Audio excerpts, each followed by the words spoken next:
Do you need to have a 5-year plan for your career? Hey there, it's Will Vaughan from Your Career Mastery. Welcome back to the channel. In this video, we're going to be talking about whether or not you need to have a 5-year plan and just a general roadmap and strategy for your career. So my hot take is that you definitely do not need to have your entire career mapped out, because even if you did have a roadmap of where you want to be in the next 5 years, the next 10 years, things can change in that time. Massive amounts of things can change in the world and in your life, right?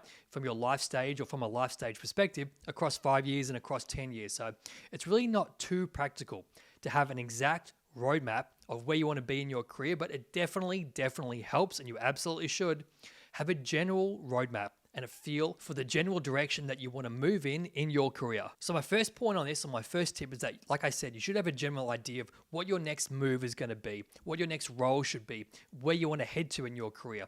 For example, if you're a manager, do you want to be head of a department? If you're a specialist, do you want to become a manager? If you're a director, do you want to become a CEO or a GM?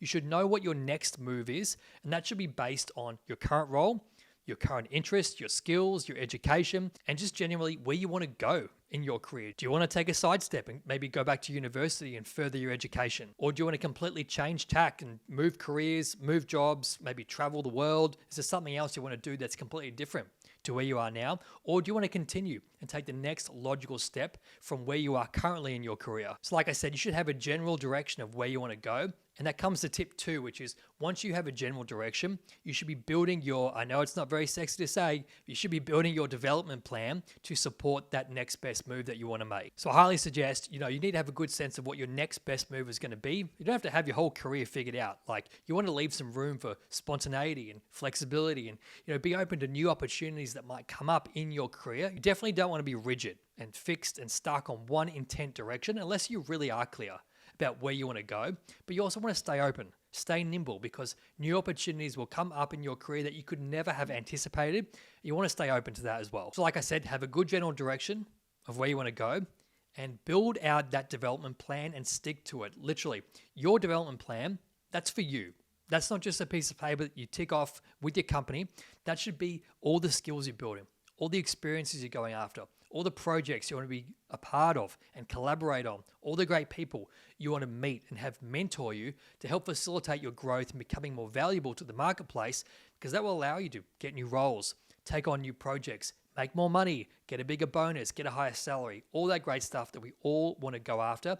But you need to start becoming the person who can earn more money in order to actually get more money. But the other piece of this that I think about is that in terms of having a roadmap and a strategy for your career, is also just staying attuned to where you are in your life. So if you're getting to a point in your life like me, like I'm in my early 30s at the moment, I'm starting to think about getting married. Well, at least I'm engaged actually, but we're thinking about, buying a new car, taking out a mortgage and buying a house. And that will inform different changes in my career. Maybe I'm going to become less risk averse in the kind of roles that I go after, but I still want to make more money.